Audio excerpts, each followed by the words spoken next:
Shalom, selamat pagi Bapak Ibu, Saudara-saudari, jemaat dimanapun Anda berada. Ucap syukur kepada Tuhan karena atas penyertaannya, sehingga kita bisa kembali beribadah bersama walaupun tidak secara langsung bertatap muka.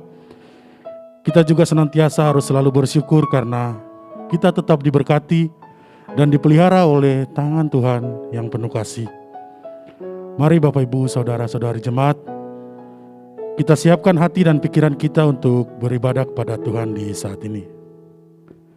Saya undang Bapak Ibu Saudara-saudari sekalian untuk bersaat teduh sejenak.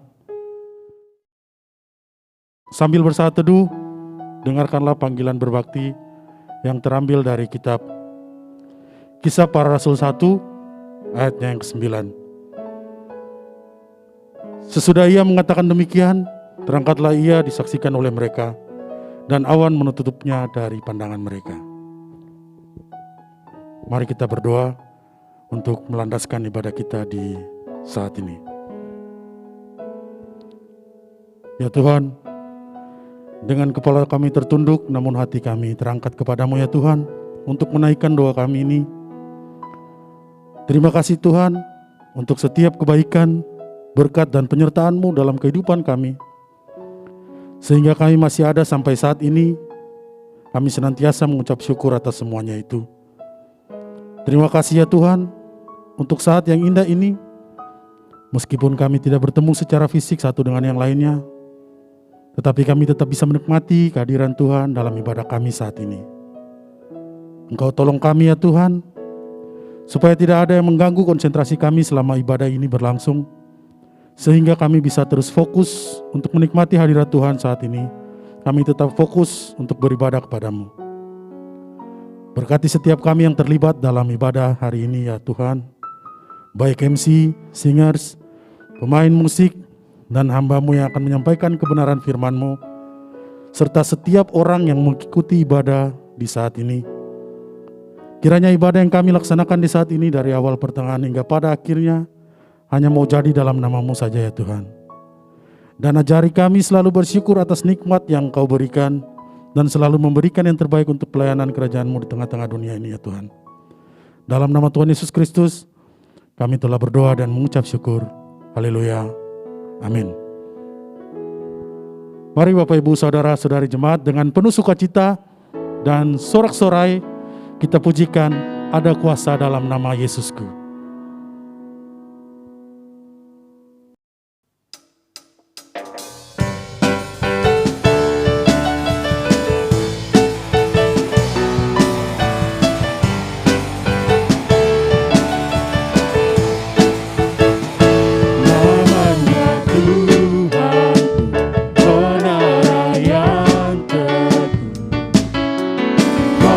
Benteng perlindunganku, Allah yang perkasa, ya Bapa yang kekal, gunung batu keselamatanku, Engkau yang termulia di bumi di surga, termasyhur berkuasa selamanya.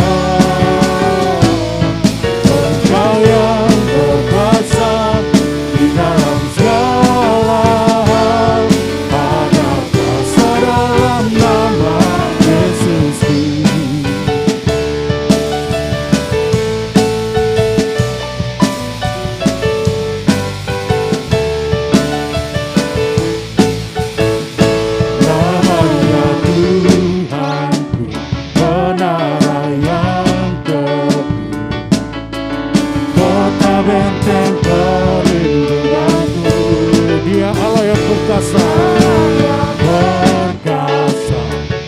Bapa yang kekal, gunung batu keselamatanku, Dia yang termulia, Engkau yang termulia di bumi di surga, termasyhur berkuasa selamanya.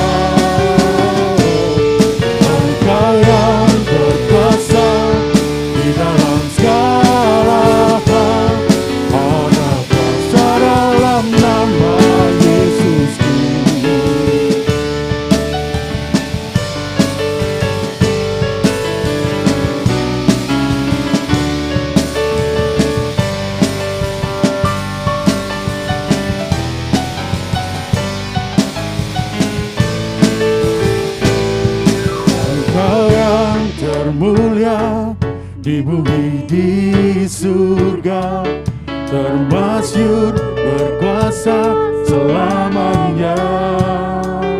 Engkau yang berkuasa, berkuasa di dalam segala.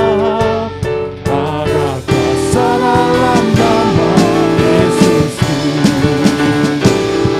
Engkau yang termulia di bumi di surga, termasyhur berkuasa selamanya.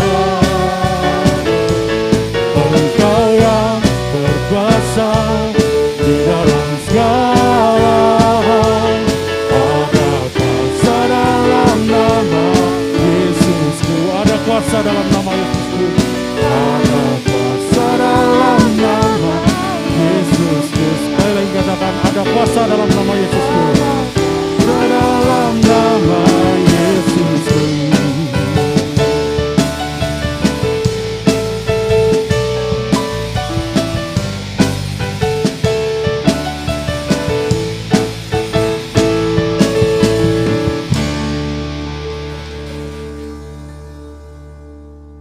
Pembacaan firman Tuhan terambil dari kitab Amsal 6 ayat 16 sampai 19 yang akan dibacakan oleh singers.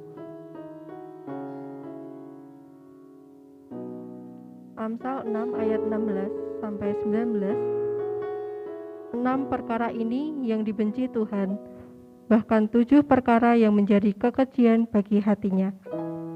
Mata sombong, lidah dusta, tangan yang menumpahkan darah orang yang tidak bersalah, hati yang membuat rencana-rencana yang jahat, kaki yang segera lari menuju kejahatan. Seorang saksi dusta yang menyembur-nyemburkan kebohongan dan yang menimbulkan pertengkaran saudara. Amin. Demikian firman Tuhan. Saat ini kita akan mendengarkan pemberitaan firman Tuhan yang akan disampaikan oleh Gembala Jemaat. Namun sebelumnya kita akan menaikkan pujian sebagai persiapan kita menyambut firman Tuhan yang akan disampaikan. Kita naikkan pujian dari nyanyian pujian nomor 101, Berikanlah Firman Hidup.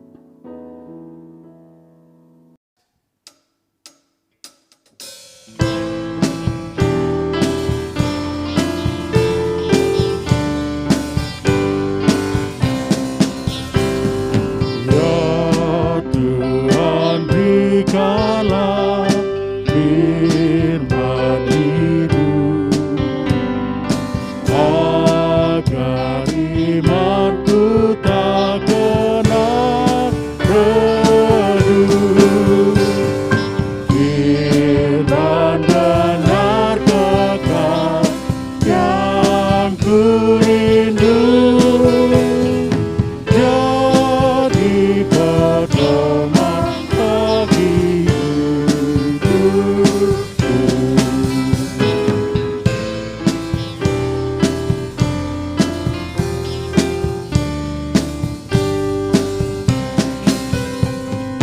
Ya Tuhan, berikanlah firman benar, agar jiwaku pun jadi segar.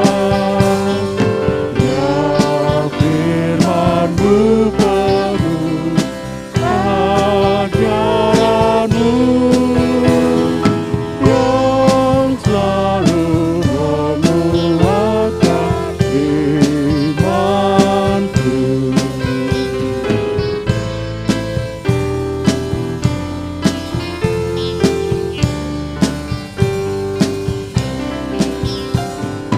Ya Tuhan, berikanlah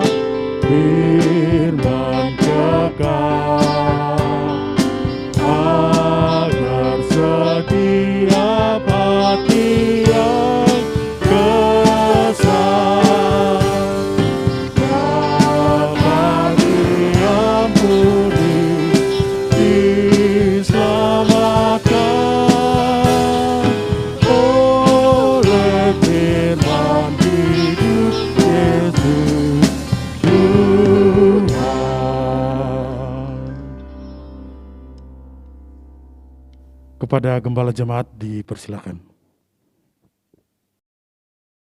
Bapak, Ibu, dan Saudara sekalian, Jemaat Gloria Kayen yang saya kasih di dalam Tuhan Yesus Kristus, selamat pagi. Mari kita berdoa memohon pimpinan Tuhan untuk bersama belajar firman Tuhan. Mari kita berdoa. Bapa di surga, kami menaikkan pujian dan syukur kami karena kasih setia-Mu dalam kehidupan kami. Kami bersyukur atas anugerah keselamatan di dalam Tuhan Yesus Kristus, dan kami bersyukur kami dapat berbakti memuliakan Engkau pada pagi hari ini bersama dengan jemaat-Mu. Ya Bapa, kami siap menggunakan kesempatan yang baik ini untuk belajar firman Tuhan. Hamba-Mu memohon pertolongan-Mu sehingga dapat menjelaskan firman Tuhan dengan baik dan benar. Dan setiap kami jemaat-Mu berketetapan hati untuk memperhatikan firman Tuhan dan menjadi pelaku firman Tuhan. Di dalam nama Tuhan Yesus kami berdoa. Amin. Bapak, Ibu, dan Saudara sekalian, Jemaat Gloria Kayen yang saya kasih di dalam Tuhan Yesus Kristus, minggu pertama di bulan Februari, tanggal 7 Februari, hari Minggu pada saat ini, kembali kita akan belajar dari satu tema sepanjang bulan ini, yaitu hidup dalam tujuan Allah. Dari kitab 1 Korintus pasal 1 ayat 8 dan 9 yang menjadi dasar dari tema kita sepanjang bulan Februari. Ia juga akan meneguhkan kamu sampai kepada kesudahannya, sehingga kamu tak bercacat pada hari Tuhan kita Yesus Kristus. Allah yang memanggil kamu kepada persekutuan dengan anaknya Yesus Kristus Tuhan kita adalah setia. Jemaat Korintus adalah jemaat yang dimulai oleh Rasul Paulus melalui pimpinan Roh Kudus, jemaat yang berlatar belakang penyembahan berhala. Oleh karena pemberitaan Injil, mereka menjadi bertobat dan percaya Yesus sehingga terbentuklah jemaat. Rasul Paulus sangat memuji jemaat di Korintus dan bahkan sangat akrab dengan jemaat ini dengan menyebut mereka sebagai anak-anakku, menyapa jemaat di Korintus sebagai orang-orang kudus. Artinya mereka sudah diselamatkan dan untuk mencapai tujuan di dalam Tuhan, mereka semakin diteguhkan dengan pengajaran firman. Mereka diteguhkan agar mereka menjalani hidup dengan tidak bercacat celah sampai pada hari Tuhan. Artinya mereka mengkhususkan diri, mempersembahkan hidup bagi Tuhan. Dulu mereka mempersembahkan kepada berhala kesia-siaan, menggunakan tubuh mereka untuk berbuat dosa. Tetapi sekarang mereka menggunakan tubuh mereka untuk memuliakan Allah. Dan mereka tetap menjaga persekutuan di dalam Tuhan sampai pada hari Tuhan memanggil mereka. Jadi itu gambaran tujuan kita sepanjang bulan Februari, hidup dalam tujuan Allah. Tentu harus orang Kristen yang mempunyai tujuan ini. Kalau kita belum percaya, sulit untuk bisa memahami. Jadi pastikan bahwa kita sudah menjadi orang Kristen lahir baru, menjadi jemaat Tuhan, sehingga dengan kondisi sebagai jemaat Tuhan ini kita akan melangkah dalam tujuan Allah. Kalau kita memandang dunia dengan segala yang ada ini, Bapak Ibu Saudara yang dikasihi Tuhan, untuk apa aku hidup di dunia? Ini terkadang menjadi pertanyaan dalam kehidupan setiap orang. Dan biasanya yang lagi merana selalu berkata, untuk apa aku ada di dunia? Tapi bagi orang Kristen yang sudah mengenal kebenaran, yang hidup dalam kebenaran, mereka mempunyai jawaban yang pasti bahwa hidupku di dunia ini untuk memuliakan Allah. Dari mana kita tahu? Kitab 2 Timotius pasal yang ketiga ayat 16 berkata, segala tulisan yang diilhamkan Allah memang bermanfaat untuk mengajar, untuk menyatakan kesalahan, untuk memperbaiki kelakuan, dan untuk mendidik orang dalam kebenaran.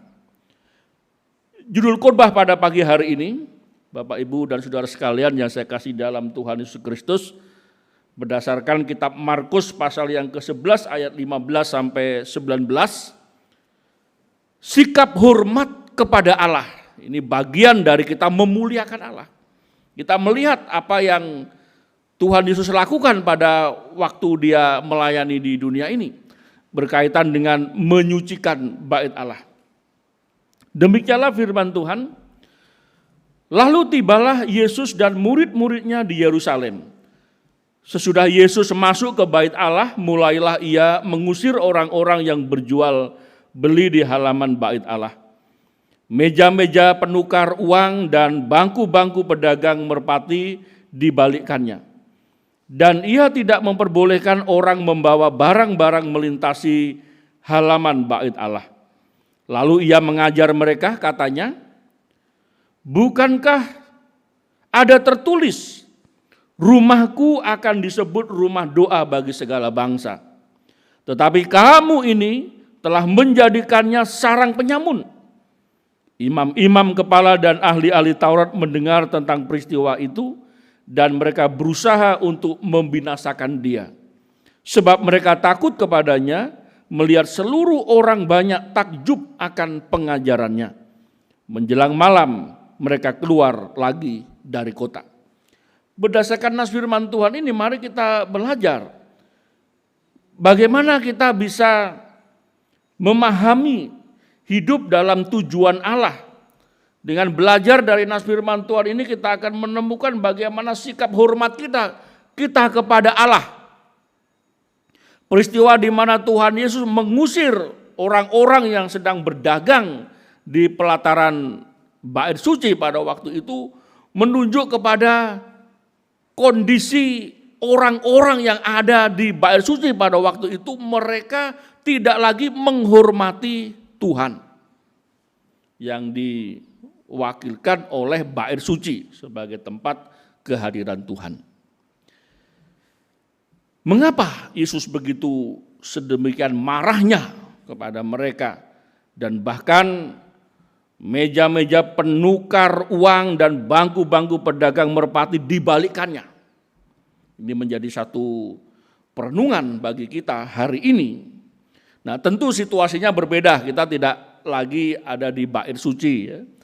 Sedangkan yang kita untuk berbakti ini adalah gedung gereja, tempat di mana jemaat berkumpul untuk acara berjemaat. Nah, berkaitan dengan bait suci dan kita tidak lagi beribadah di bait suci, itu berkaitan dengan satu perubahan sistem ibadah. Sistem ibadah yang simbolik sudah digantikan dengan sistem ibadah hakikat. Dan kita bukan lagi, dan kita tidak termasuk dari Yudaisme sehingga kita tidak menggunakan bait suci. Kita adalah jemaat Tuhan, di mana kumpulan orang percaya berkumpul untuk melayani Allah dan sesama. Jadi kalau tiap hari Minggu kita berkumpul untuk mengadakan acara berjemaat yang isinya kita memuji Tuhan, kita mendengarkan khotbah dan kita melayani di dalam jemaat Tuhan. Nah, yang menjadi sorotan di sini adalah sikap hormat mereka kepada Tuhan Allah, yang mereka tidak peduli lagi, tidak ada sikap hormat. Dan rupanya pada waktu itu bait Allah itu menjadi pusat dari ibadah umat Tuhan pada waktu itu. Orang Yahudi tentunya. Jadi di mana seharusnya pelataran bait suci itu untuk orang-orang dari segala bangsa di luar Israel. Kalau mereka ingin tahu sistem ibadah mereka, mereka harus datang ke bait Allah atau bait suci, di mana mereka mendapat kesempatan untuk berada di pelataran. Tetapi karena pelataran itu sudah hiruk pikuk dengan pedagang yang ada di situ, maka tidak ada kesempatan lagi bagi orang di luar Israel untuk beribadah di bait Allah. Dan ini menjadi gangguan bagi orang-orang yang ingin tahu kebenaran, bagi orang-orang yang ingin tahu Allahnya Israel seperti apa, sistem ibadah mereka seperti apa. Dan ini para pedagang ini yang mengacaukan. Dan tentu ada orang dalam yang bermain. Sehingga mereka bisa leluasa. Kalau imam-imam kepala dan ahli-ahli Taurat itu mencegah mereka atau mengusir mereka, urusan sudah beres. Rupanya ada faktor ekonomi yang mempengaruhi mereka diam saja. Jadi rupanya di situ ada tukar menukar uang dan ada uang khusus yang dikeluarkan oleh Bait Allah sehingga hanya uang itu yang boleh untuk transaksi, untuk membeli binatang korban.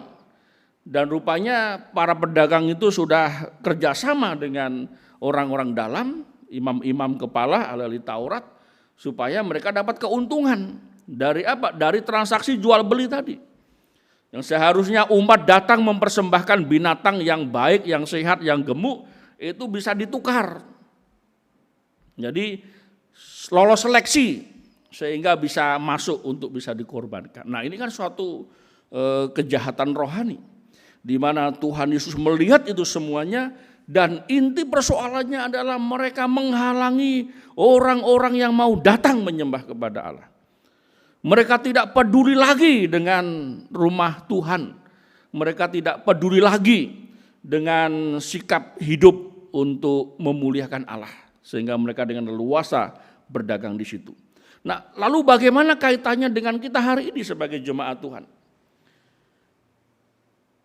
Prinsipnya tetap sama. Sikap hormat kepada Allah. Hidup memuliakan Allah. Ini menjadi salah satu tujuan kita hidup di dunia ini. Untuk apa aku ada di dunia ini ya? Untuk menyenangkan Tuhan. Melalui apa? Melalui penyembahan kita. Melalui persekutuan kita dengan Tuhan. Penghormatan kita kepada Tuhan. Beberapa sikap hormat kepada Allah dapat kita pelajari dari beberapa nas firman Tuhan. Yang kita akan melihat bagaimana sekarang gereja Tuhan, jemaat Tuhan. Yang pertama, belajar dari apa yang dilakukan Tuhan Yesus pada saat berada di bait suci, yaitu menjaga kesucian mimbar. Kalau di gedung gereja ada mimbar untuk berkhotbah, untuk menyampaikan, menjelaskan firman Tuhan. Jadi mimbar gereja ini untuk menjelaskan firman Tuhan. Kita harus menjaga kesuciannya. Bapak Ibu Saudara yang kasih Tuhan, pernah Bapak Ibu Saudara beli makanan ya? Itu ada restoran yang meyakinkan pembelinya. Jadi pada saat kita beli makanan itu lalu dibawa pulang, itu lalu kita buka, itu ada kayak brosur begitu. Dan dijelaskan yang melayani siapa, namanya, lalu dia beri peneguhan bahwa nama ini yang melayani untuk makanan yang dibawa pulang itu dalam keadaan sehat. Jadi mereka memastikan bahwa pelanggan yang membeli makanan itu yakin bahwa ini makanan ini yang buat orangnya sehat. Nah, jadi jangan ragu lagi mau makan karena orangnya tidak berpenyakitan. Nah, ini cocok ya. Jadi rupanya kalau kita mau merenung, kalau kita mau mengkaitkan dengan pelayanan kita di dalam jemaat, beranikah kita seperti yang dilakukan oleh pelayan restoran itu? Menulis di semacam kertas gitu, lalu dia tempel di makanan itu dan dia katakan nama ini dalam keadaan sehat pada saat melayani. Nah, kalau pelayanan mimbar bagaimana? Apakah kita bisa memastikan bahwa penjelasan firman yang kita sampaikan itu berasal dari orang yang berkorban dalam keadaan baik dan sehat? Jangan nanti yang khotbah itu sedang stres lalu khotbahnya digunakan untuk ajang menembak jemaat. Wah, jadi jemaat jadi tersinggung semuanya. Bukannya mendengarkan penjelasan firman, tetapi telinganya jadi panas, mukanya jadi hitam, jadi marah. Bukan seperti itu. Tetapi pada saat Tuhan Yesus mengusir orang-orang yang berdagang, memang waktunya dia marah. Menjaga kesucian mimbar, tidak peduli lagi. Tidak peduli lagi dengan imam-imam kepala, dengan ahli-ahli Taurat. Tuhan langsung bertindak. Ini kalau dibiarkan bait Allah menjadi sarang penyamun ini ya.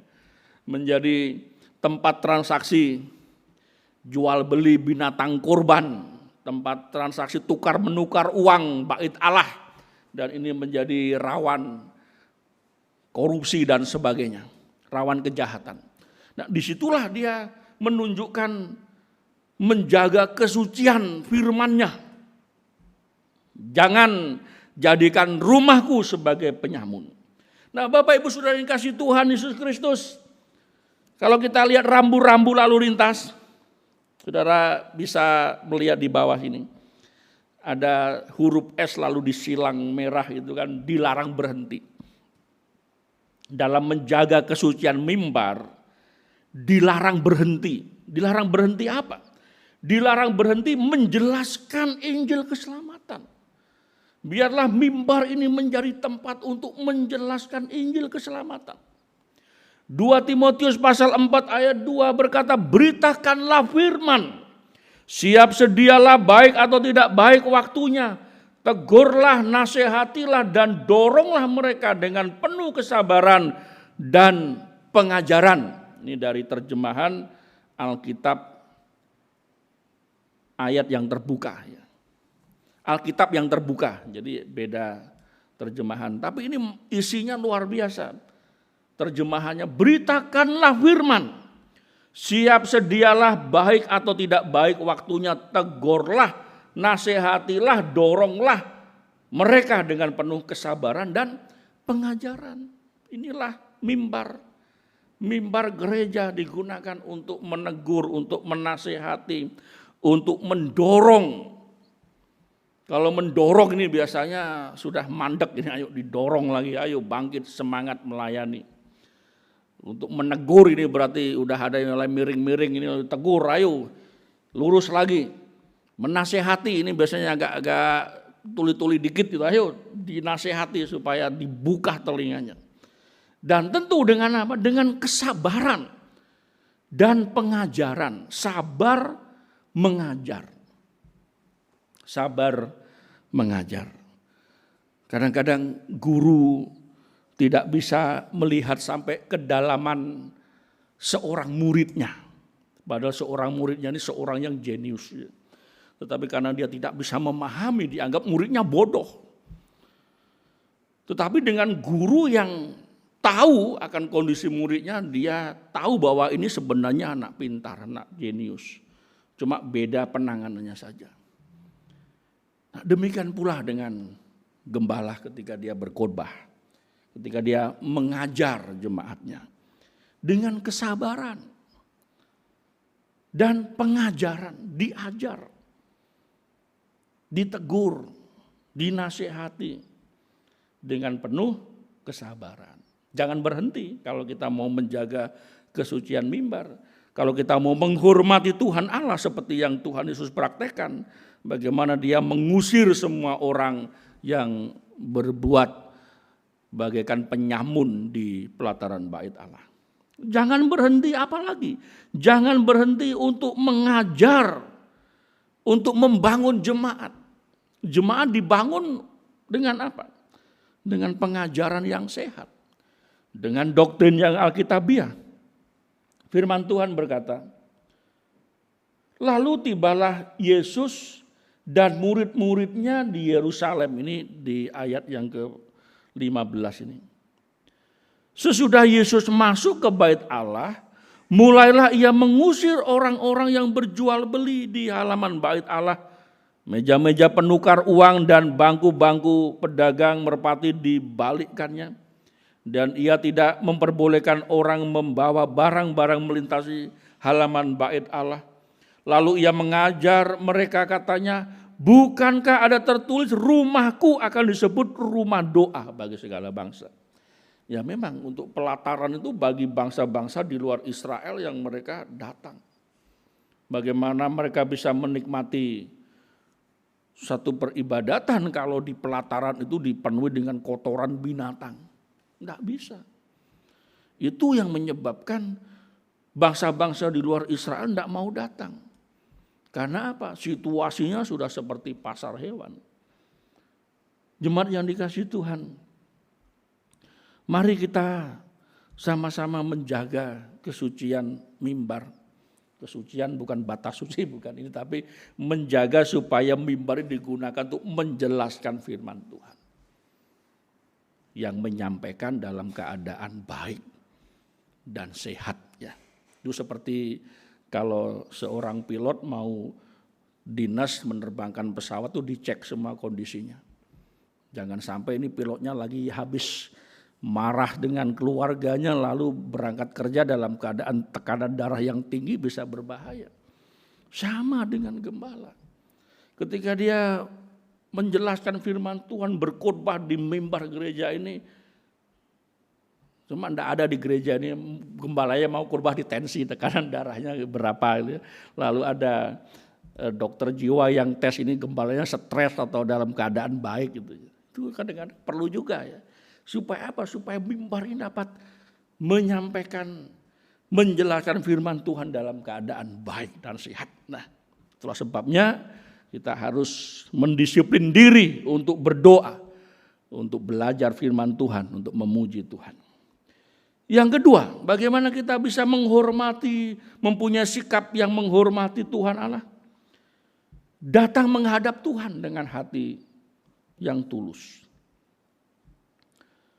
Yang merusak persekutuan jemaat dilarang masuk, ini ada tandanya dilarang masuk. Mengapa dilarang masuknya? Bahaya kalau orang datang tujuannya untuk merusak persekutuan jemaat, ini berbahaya. Rasul Paulus memperingatkan kepada Timotius. Di kitab 2 Timotius pasalnya yang kedua, firman Tuhan berkata di ayatnya yang ke-16 dan sampai 18. Tetapi hindarilah omongan yang kosong dan yang tak suci yang hanya menambah kefasikan. Perkataan mereka menjalar seperti penyakit kanker di antara mereka, termasuk Himenius dan Filetus yang telah menyimpang dari kebenaran dengan mengajarkan bahwa kebangkitan telah berlangsung dan dengan demikian merusak iman sebagian orang. Jadi ini penyesat yang masuk ke dalam jemaat. Mereka mengajarkan tentang kebangkitan.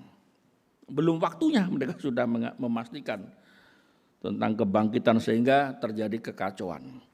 Jemaat diombang-ambingkan. Ini pengajaran Rasul Paulus ngomongnya gini, lalu kamu ngomongnya gini. Itu jadi kacau ya. Nah, sama dengan menjaga kesucian mimbar ya. Kadang-kadang kalau mimbar sembarang orang bisa khotbah, ini juga berbahaya. Gembala saudara menjelaskannya seperti ini, lalu ada pengkhotbah lain yang doktrinnya beda, lalu menjelaskannya yang aneh-aneh. Mengajar, mengkhotbah yang aneh. Lalu jemaat itu, pengajaran itu bahaya. Kenapa? Karena jemaat yang mendengar itu lalu, apalagi yang menangkap, menelan bulat-bulat, ini bahaya, nggak bisa mencerna ya. Jadi antara pengajaran yang sesuai Alkitab, yang benar, sama yang menyesatkan, tidak tahu bedanya, dianggap apa yang dia omongkan itu benar. Wah, ini bahaya sekali. Itulah sebabnya Rasul Paulus memperingatkan perkataan mereka itu menjalar seperti kanker yang menggerogoti. Itulah sebabnya jemaat itu harus dewasa. Bisa menguji segala sesuatu. Kan Alkitab sudah di tangan kita, akal sehat sudah kita miliki. Nah, gunakan itu, setiap pengajaran diuji. Ujinya itu bukan karena dia disukai banyak orang, enggak, apa kata firman Tuhan. Ini yang dilarang masuk itu yang merusak jemaat. Jadi itu bisa menyebabkan jemaat tidak lagi menghormati Tuhan. Kalau yang diajarkan salah, lama-lama itu melenceng jauh-jauh, akhirnya meninggalkan Tuhan. Tetap berbakti tetapi cara pikirnya sudah beda, sudah salah. Yang merusak persekutuan dilarang masuk. 2 Timotius pasal 3 ayat 6-8, sebab di antara mereka ada orang-orang yang menyusup ke dalam jemaat dan menawan perempuan-perempuan lemah yang dibebani dengan banyak dosa dan menyeret mereka dengan berbagai hawa nafsu. Sama seperti Yanes dan Yambres. Perempuan-perempuan seperti itu selalu belajar tetapi tidak pernah bisa sampai kepada pengenalan akan kebenaran. Jadi tokoh-tokohnya disebut ya seperti Yanes dan Yambres yang melawan Musa, demikian juga orang-orang yang melawan kebenaran. Pikiran mereka telah rusak dan iman mereka tidak tahan uji. Ini kan yang merusak jemaat, ini dilarang masuk ini. Jangan disayang-sayang, ini bahaya ini. Karena apa? Ini bagaikan kanker yang bisa menggerogoti, yang bisa memperdaya, apalagi dalam jemaat ada perempuan-perempuan yang lemah ya. Perempuan-perempuan yang mudah ditipu daya. Wah, ini bahaya kalau ini datang orang yang pinter omong, banyak omongnya. Ditipulah dia. Apalagi dengan pesona-pesona tertentu ya, yang mempengaruhi ya, ini bahaya sekali. Seperti Yanes dan Yambres yang mengikuti ajaran Bileam pada zaman Musa. Dia yang memberitahu Bileam ini supaya bangsa Israel ini bisa dikalahkan, jangan kamu kutuk, itu kutuknya bisa balik. Coba kasih ini perempuan-perempuan yang bisa memperdaya mereka, lalu mereka nanti akan meninggalkan Allah mereka dan situlah mereka akan rusak. Seperti Yanes dan Yambres yang selalu melawan Musa. Nah, saudaraku yang dikasihi Tuhan Yesus, sikap hormat kepada Allah itu bisa lama-lama menjadi luntur, bisa lama menjadi rusak karena ulah orang seperti ini. Tidak ada ketundukan dalam berjemaat. Seharusnya mereka tunduk pada gembalanya, pada gembala yang mengasihi mereka, tapi muncul datang penyusup ini, pengajar-pengajar palsu, lalu mereka menjadi terbelah. Nah, ini dilarang masuk. Jangan sampai ada orang yang hanyut oleh tipu daya mereka. Nah, inilah yang Tuhan Yesus lakukan ketika di bait Allah. Jadi orang yang datang ke bait Allah sudah bisa mereka pecah pikirannya. Ini antara berbakti sama cari untung, ini bahaya sekali. Yang ketiga, hidup seturut Tuhan. Hidup seturut Tuhan. Kalau di rambu lalu lintas itu lurus jalan. Jadi firman Tuhan katakan, lalu ia mengajar mereka katanya, bukankah ada tertulis rumahku akan disebut rumah doa bagi segala bangsa. Ya, tadi yang dilarang masuk ini bagaikan penyamun tadi. Sekarang ini rumahku akan disebut rumah doa. Ini melihat kepada siapa? Pengalaman pada saat Salomo berdoa kepada Tuhan Allah. Pada saat Salomo berdoa itu kan dia minta, ya Tuhan, pada saat umatmu ini terpencar ke penjuru bumi ini, tetapi pada saat mereka berdoa mengarahkan ke rumahmu ini, engkau akan mendengar doa mereka. Nah, sekarang karena kita tidak menjadikan bait Allah sebagai kiblat kita, ya, jemaat Tuhan yang mengumandangkan kebenaran ini yang menjadi hidup seturut Tuhan. Itulah sebabnya di dalam menghormati, sikap hormat kepada Tuhan Allah ini, kalau kita mau hidup seturut Tuhan, maka memperbanyak murid dan pelayan Tuhan. Mari di dalam jemaat ini yang menjadi indah, yang menjadi kebanggaan, yang menjadi kesukaan itu kalau ada apa? Kalau murid-murid Tuhan, pelayan-pelayan Tuhan itu semakin banyak. Rasul Paulus sendiri berkata, apa yang menjadi kebanggaanku, apa yang menjadi mahkotaku adalah kamu, jemaat.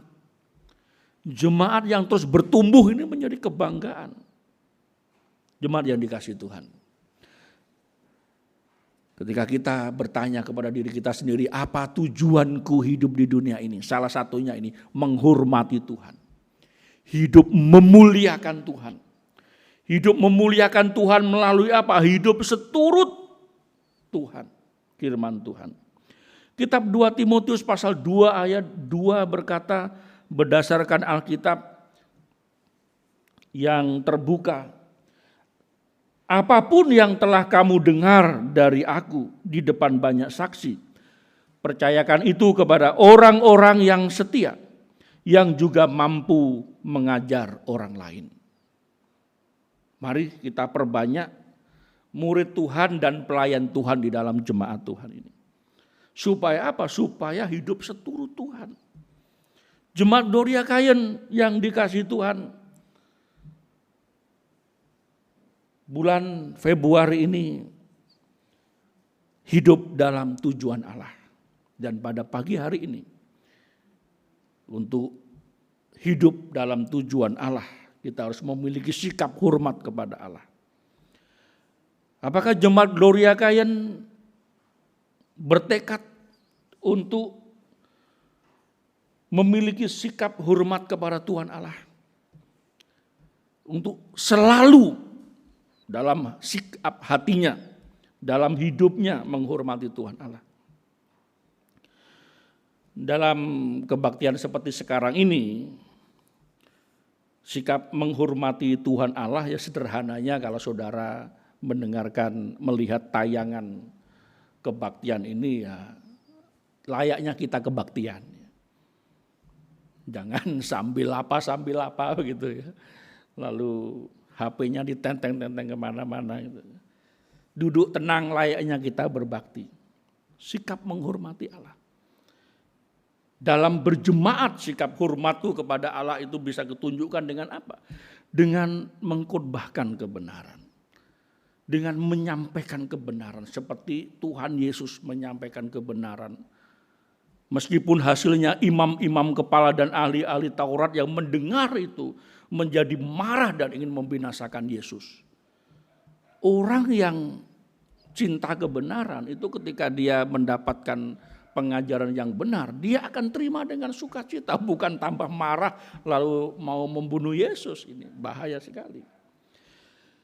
Menghadap Tuhan dalam kesalehan hidup, ini salah satu sikap hormat kita kepada Tuhan Allah. Kesalehan hidup saya dan saudara. Situasi bisa berubah seperti apapun, tetapi kita tetap menunjukkan kesalehan hidup. Mentaati firman Tuhan, ini menjadi sikap hormat kita kepada Tuhan Allah. Apakah Bapak Ibu Saudara sanggup bersedia untuk menerapkan ini? Melakukan kebenaran, hidup seturut dengan firman Tuhan. Dan itulah bagian dari sikap hormat kita kepada Tuhan Allah. Sehingga kita yang sudah tahu kebenaran tidak lagi dipusingkan dengan pertanyaan untuk apa aku hidup di dunia ini. Ya jelas kita hidup di dunia untuk memuliakan Allah. Salah satunya. Kiranya firman Tuhan pada pagi hari ini, penjelasan firman Tuhan pada pagi hari ini menjadi berkat rohani bagi kita semuanya. Amin. Mari kita berdoa. Bapa di surga, kami bersyukur penjelasan firman-Mu sudah kami dengarkan dan bagian kami adalah melakukan firman Tuhan. Di dalam nama Tuhan Yesus kami berdoa. Amin. Puji nama Tuhan, firman Tuhan yang sangat memberkati kita semua. Amin. Untuk merespon firman Tuhan kita akan pujikan Yesus kekuatan.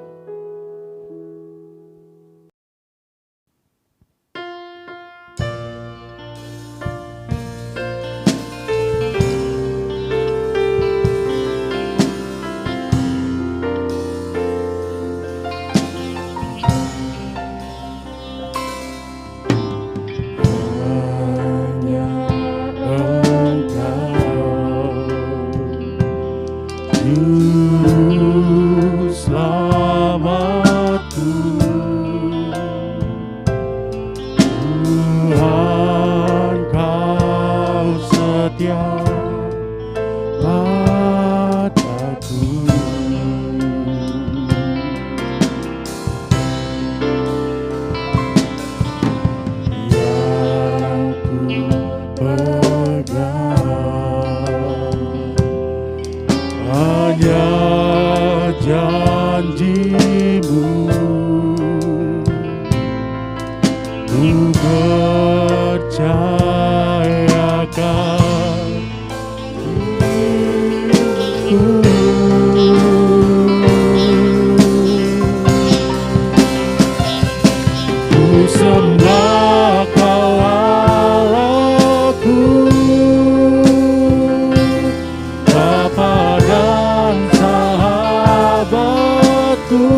hidupku.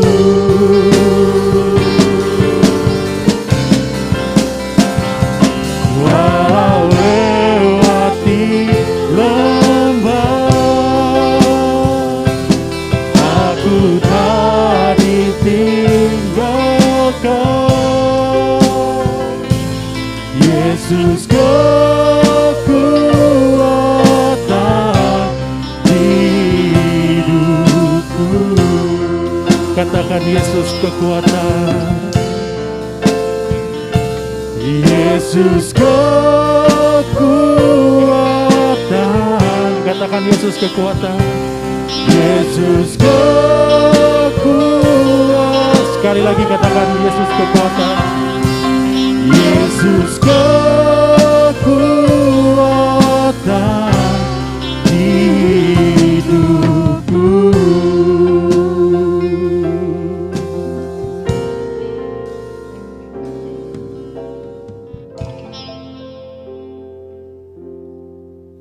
Doa penutup dan doa berkat akan dipimpin oleh Gembala Jemaat. Dipersilakan. Bapak, Ibu, dan Saudara sekalian, Jemaat Gloria Kayen yang saya kasih dalam Tuhan Yesus Kristus, rangkaian kebaktian kita sudah selesai dan gereja mengucapkan terima kasih kepada seluruh warga jemaat atas pengabdiannya berupa persembahan dan persepuluhan yang laporan daftarnya bisa lihat di layar di bawah ini. Gereja juga mengucapkan terima kasih kepada tim keuangan gereja yang mengelola sehingga semuanya dapat berjalan dengan baik dan lancar. Kiranya kita semua jemaat Gloria Kayen diberkati Tuhan dalam keadaan apapun tetap setia dan menjadi saluran berkat bagi sesama. Bapak, Ibu, dan Saudara sekalian, mari kita mengakhiri kebaktian pada pagi hari ini dan mari kita menutupnya dalam doa. Bapa di surga, kami bersyukur rangkaian kebaktian sudah selesai dan kami menyerahkan kehidupan kami sepanjang minggu yang akan kami jalani. Berkatilah seluruh warga jemaat dengan kesehatan, dengan kekuatan, dan sikap hidup yang benar untuk memuliakan Allah dan berguna bagi sesama kami. Kami mohon pertolongan-Mu ya Bapa dalam seluruh pergumulan jemaat sehingga kami mengalami kemenangan di dalam Tuhan. Berkatilah keluarga demi keluarga dalam usaha dan pekerjaan sehingga kami semuanya dapat bekerja dengan baik, dilindungi Tuhan dan diberkati, sehingga dari setiap berkat itu dapat kami kelola dengan takut akan Tuhan. Menyerahkan kehidupan kami ke dalam tangan-Mu ya Bapa. Inilah jemaat-Mu Gloria Kayen, kiranya Engkau memberkati dengan berkat yang bersumber dari Allah Bapa di surga, kasih setia dari Tuhan Yesus Kristus dan persekutuan di dalam Roh Kudus menyertai kami mulai dari sekarang hingga Maranatha. Terpujilah nama-Mu Bapa, kami mengakhiri kebaktian pada pagi hari ini di dalam nama Tuhan Yesus Kristus. Amin. Kiranya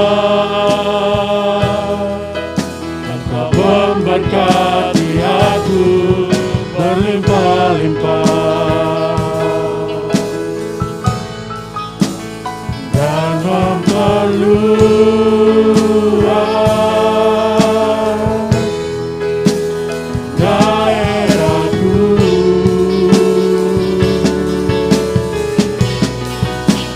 Dan kiranya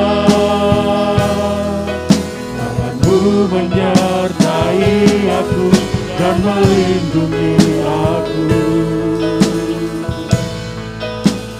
daripada malapetaka,